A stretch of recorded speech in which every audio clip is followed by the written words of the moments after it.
السلام علیکم دوستو، میں روح الامین اللہ کے نام سے شروع کرتا ہوں جو بہت مہربان نہایت رحم کرنے والا ہے۔ دل سے استقبال کرتا ہوں آپ کے اپنے چینل نالج آف اسلام 0063 میں۔ آج ہم صحیح بخاری شریف کی تیسری حدیث کے بارے میں جانیں گے۔ صحیح بخاری حدیث نمبر 3۔ حضرت صلی اللہ علیہ وسلم پر وحی کا ابتدائی دور اچھے سچے پاکیزہ خوابوں سے شروع ہوا۔ آپ خواب میں جو کچھ دیکھتے وہ شب کی روشنی کی طرح صحیح اور سچا ثابت ہوتا۔ پھر من جانب قدرت آپ تنہائی پسند ہو گئے اور آپ صلی اللہ علیہ وسلم نے غار حرا میں خلوت نشینی اختیار فرمائی اور کئی دن اور رات وہاں مسلسل عبادت اور یاد الہی و ذکر و فکر میں مشغول رہتے۔ جب تک گھر آنے کو دل نہ چاہتا تو شاہ ہمراہ لیے وہاں رہتے، تو شاہ ختم ہونے پر ہی اہلیہ محترمہ حضرت خدیجہ رضی اللہ تعالی عنہا کے پاس تشریف لاتے اور کچھ تو شاہ ہمراہ لے کر پھر وہاں جا کر خلوت گزی ہو جاتے۔ یہی طریقہ جاری رہا یہاں تک کہ آپ پر حق منکشف ہو گیا اور آپ غار حرا ہی میں قیام پذیر تھے کہ اچانک حضرت جبرائیل علیہ السلام آپ کے پاس حاضر ہوئے اور کہنے لگے کہ اے محمد پڑھو۔ آپ فرماتے ہیں کہ میں نے کہا کہ میں پڑھنا نہیں جانتا۔ آپ صلی اللہ علیہ وسلم فرماتے ہیں کہ فرشتے نے مجھے پکڑ کر اتنے زور سے بھینچا کہ میری طاقت جواب دے گئی، پھر مجھے چھوڑ کر کہا کہ پڑھو۔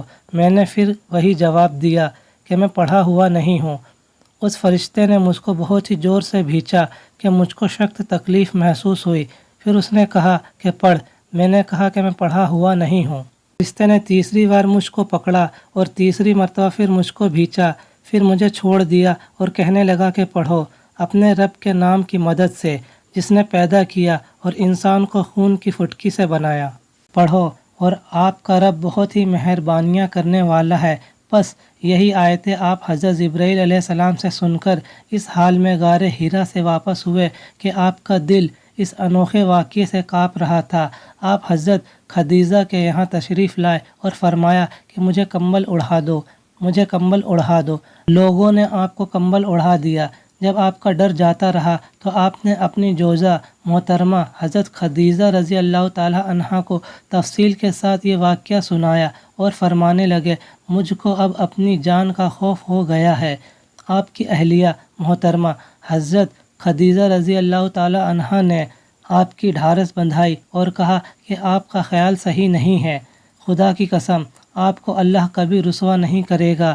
آپ تو اخلاق فضیلہ کے مالک ہیں، آپ تو کنبہ پرور ہیں، بے کسوں کا بوجھ اپنے سر پر رکھ لیتے ہیں، مفلسوں کے لیے آپ کماتے ہیں، مہمان نوازی میں آپ بے مثال ہیں اور مشکل وقت میں آپ امر حق کا ساتھ دیتے ہیں۔ ایسے اوصاف حسنہ والا انسان یوں بے وقت ذلت و خواری کی موت نہیں پا سکتا۔ پھر مزید تسلی کے لیے حضرت خدیجہ رضی اللہ تعالی عنہا آپ صلی اللہ علیہ وسلم کو ورقہ بن نوفل کے پاس لے گئی جو ان کے چچا زاد بھائی تھے اور زمانے جاہلیت میں نصرانی مذہب اختیار کر چکے تھے اور عبرانی زبان کے کاتب تھے۔ چنانچہ انجیل کو بھی حسب منشائے خداوندی عبرانی زبان میں لکھا کرتے تھے۔ انجیل سریانی زبان میں نازل ہوئی تھی، پھر اس کا ترجمہ عبرانی زبان میں ہوا۔ ورقہ اسی کو لکھتے تھے۔ وہ بہت بوڑھے ہو گئے تھے، یہاں تک کہ ان کی بینائی بھی رخصت ہو چکی تھی۔ حضرت خدیجہ رضی اللہ تعالی عنہا نے ان کے سامنے آپ کے حالات بیان کیے اور کہا کہ اے چچا زاد بھائی، بھتیجے محمد صلی اللہ علیہ وسلم کی زبانی ذرا ان کی کیفیت سن لیجئے۔ تو وہ بولے کہ بھتیجے آپ نے جو کچھ دیکھا ہے اس کی تفصیل سناؤ۔ چنانچہ آپ صلی اللہ علیہ وسلم نے از اول تا آخر پورا واقعہ سنایا، جسے سن کر ورقہ بے اختیار ہو کر بول اٹھے کہ یہ تو وہی ناموس معززہ رازدان فرشتہ ہے جسے اللہ نے حضرت موسیٰ علیہ السلام پر وحی دے کر بھیجا تھا۔ کاش میں آپ کے اس عہد نبوت کے شروع ہونے پر جواں عمر ہوتا، کاش میں اس وقت تک زندہ رہتا جب کہ آپ کی قوم آپ کو اس شہر سے نکال دے گی۔ رسول کریم صلی اللہ علیہ وسلم نے یہ سن کر تعجب سے پوچھا کہ کیا وہ لوگ مجھ کو نکال دیں گے حالانکہ میں تو ان میں صادق و امین و مقبول ہوں؟ ورقہ بولا ہاں یہ سب کچھ سچ ہے، مگر جو شخص بھی آپ کی طرح امر حق لے کر آیا لوگ اس کے دشمن ہی ہو گئے ہیں۔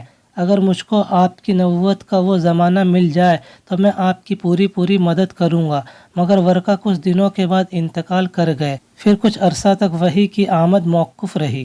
ویڈیو کیسی لگی دوستو کمنٹ میں بتائیں، اور ویڈیو کو زیادہ سے زیادہ شیئر کریں، کیونکہ جامعہ ترمذی کی حدیث ہے، حدیث نمبر 2658، جس میں نبی کریم صلی اللہ علیہ وسلم نے فرمایا، اللہ اس شخص کو تر و تازہ رکھے جس نے میری کوئی حدیث سنی اور اسے ویسے ہی دوسروں تک پہنچا دی، اور دین کی بات دوسروں کو بتانا نیکی کا ذریعہ ہے، اس لیے ویڈیو کو زیادہ سے زیادہ شیئر کریں۔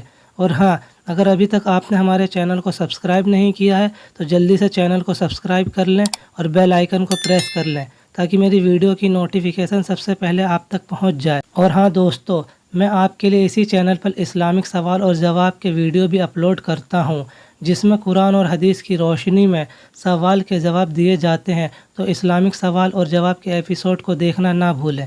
اللہ سے دعا ہے کہ کہنے سننے میں جو غلطی ہوئی ہو اسے معاف کرے اور صحیح باتوں پر ہم سب کو عمل کرنے کی توفیق دے، آمین۔ انشاءاللہ پھر ملاقات ہوگی ایسی ہی نئی اسلامک ویڈیو کے ساتھ۔ السلام علیکم دوستو۔